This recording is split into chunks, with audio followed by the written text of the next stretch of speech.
आपके बीच से निकल करके आपके दर्शन करने का मुझे सौभाग्य मिला। इतनी बड़ी तादाद में आप हमें आशीर्वाद देने के लिए आए हैं, मैं आप सबका आभार व्यक्त करता हूं। मैं यहां सबसे पहले तो आप सब भाई बहनों की क्षमा चाहता हूं, क्योंकि मैदान बहुत छोटा पड़ गया और उसके कारण आप लोगों को बहुत दिक्कत हो रही है। लेकिन मेरी आपको प्रार्थना है, अब मैदान में जरा भी जगह नहीं है। कृपा करके आप आगे आने की कोशिश मत करिए। आप जहां हैं वहां रुकिए। अब आगे जगह नहीं बची है जी, आप वहीं रुकिए। आप आगे नहीं आ पाएंगे। आप इतनी बड़ी तादाद में आए, पूरा मैदान छोटा पड़ गया। ये आपका प्यार, आपके आशीर्वाद के लिए मैं आप सबको बहुत बहुत धन्यवाद करता हूं। ये धरती भगवान श्री कृष्ण भक्ति के परम प्रचारक चैतन्य महाप्रभु की जन्मस्थली है। मैं चैतन्य महाप्रभु के चरणों में नमन करता हूं और ये मेरा सौभाग्य है कि भगवान श्री कृष्ण ने जो द्वारिका नगरी बसाई थी, जो समुद्र के अंदर डूब चुकी थी, मुझे अभी कुछ दिनों पहले समंदर की गहराई में जाकर के उस पुरातन श्री कृष्ण की भूमि को नमन करने का सौभाग्य मिला। साथियों, आप सभी ईश्वर तुल्य जनता जनार्दन, हमारी माताओं बहनों बेटियों को भी मेरा प्रणाम। आपका यहां इतनी बड़ी संख्या में आना ये साफ साफ संदेश दे रहा है, एक बार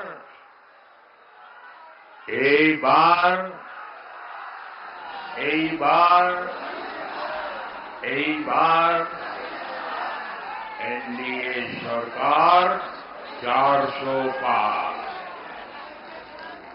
साथियों, पश्चिम बंगाल में भी आज मेरा ये दूसरा दिन है। इन दिनों में पश्चिम बंगाल के विकास से जुड़े 22,000 करोड़ रुपए, 22,000 करोड़ रुपए से ज्यादा के प्रोजेक्ट आपको सौंपने का मुझे अवसर मिला है। ये सारे प्रोजेक्ट पश्चिम बंगाल की कनेक्टिविटी,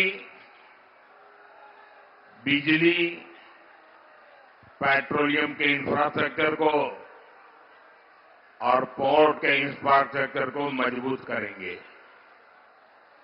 इससे यहां ज्यादा से ज्यादा निवेश आएगा।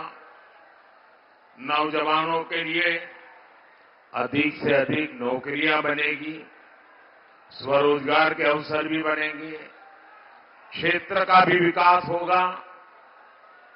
लेकिन यहां जिस तरह टीएमसी की राज्य सरकार चल रही है, उसने बंगाल को निराश कर दिया है।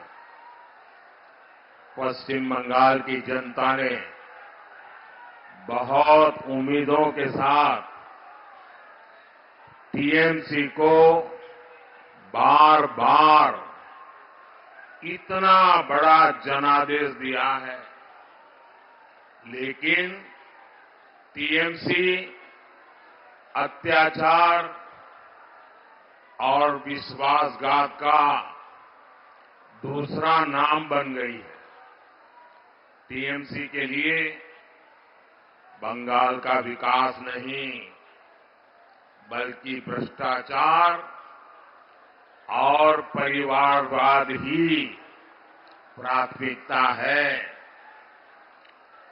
टीएमसी माने विश्वासघात, औताचार, टीएमसी माने भ्रष्टाचार, परिवारवाद। टीएमसी बंगाल के लोगों को गरीब बनाए रखना चाहती है, ताकि उसकी राजनीति चलती रहे, उसका खेल चलता रहे। साथियों, यहां की राज्य सरकार क्या काम कर रही है, इसका उदाहरण पश्चिम बंगाल का पहला एम्स है।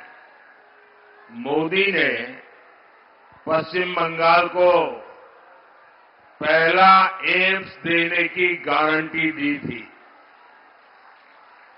और मोदी की गारंटी मतलब गारंटी पूरा होने की गारंटी। আমার বাংলার মানুষ বুঝলেন, মোদির গ্যারান্টি মানে গ্যারান্টি পূর্ণ হওয়ার গ্যারান্টি।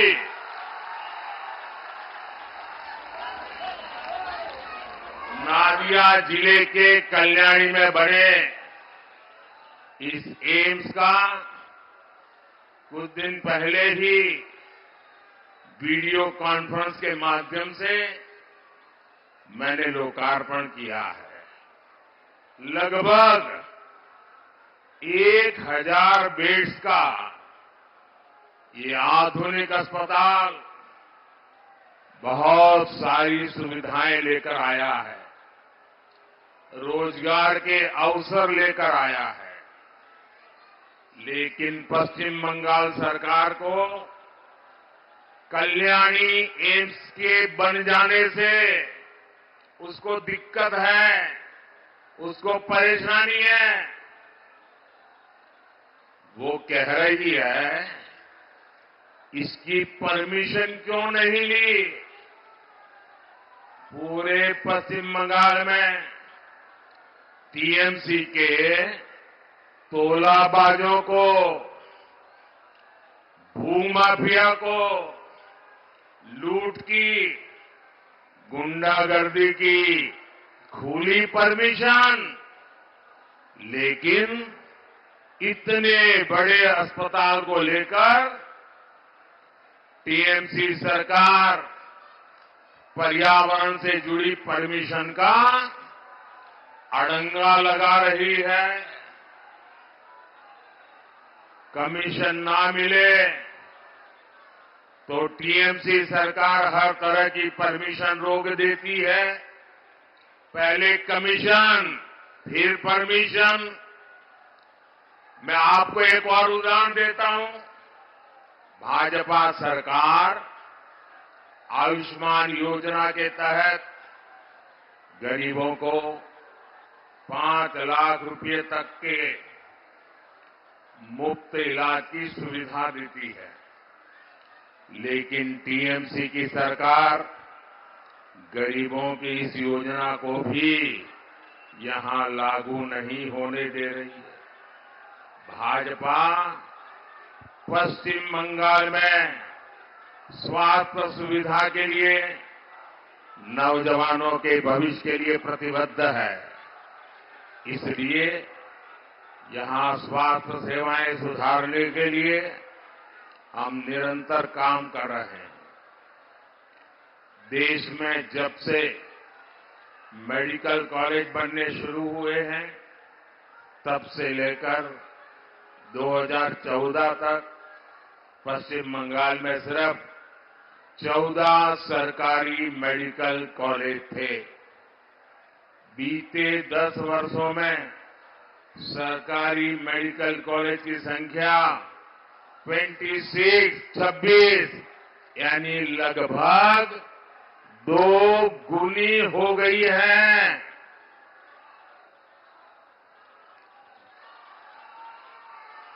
थैंक यू बेटा, थैंक यू।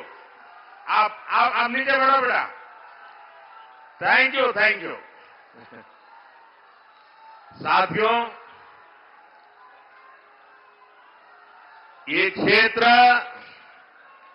जूट किसानों, जूट उद्योगों के लिए मशहूर रहा है, लेकिन